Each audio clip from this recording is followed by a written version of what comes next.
ಶಿವಮೊಗ್ಗ ತಾಲೂಕಿನ ರಿಂಗ್ ರೋಡ್ನಲ್ಲಿ ಸ್ಥಳ ಮಹಜರಿಗೆ ಕರೆದೊಯ್ಯುವ ವೇಳೆ ಪೊಲೀಸ್ ಸಿಬ್ಬಂದಿ ಮೇಲೆ ಹಲ್ಲೆ ಮಾಡಿದ ಕೊಲೆ ಕೇಸ್ ಆರೋಪಿಯ ಕಾಲಿಗೆ ಪೊಲೀಸರು ಗುಂಡೇಟು ಹೊಡೆದಿರುವ ಘಟನೆ ನಡೆದಿದೆ.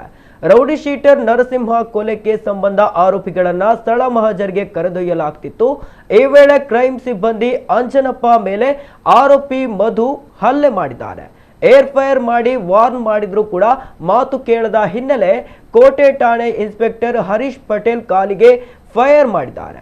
ಗಾಯಾಳು ಮಧು ಹಾಗೂ ಪೊಲೀಸ್ ಸಿಬ್ಬಂದಿಯನ್ನ ಮೆಗ್ಗಾನ್ ಆಸ್ಪತ್ರೆಗೆ ದಾಖಲಿಸಿ ಚಿಕಿತ್ಸೆ ನೀಡಲಾಗ್ತಾ ಇದೆ. ಶಿವಮೊಗ್ಗ ಗ್ರಾಮಾಂತರ ಪೊಲೀಸ್ ಠಾಣೆಯಲ್ಲಿ ಕೇಸ್ ದಾಖಲಾಗಿದೆ.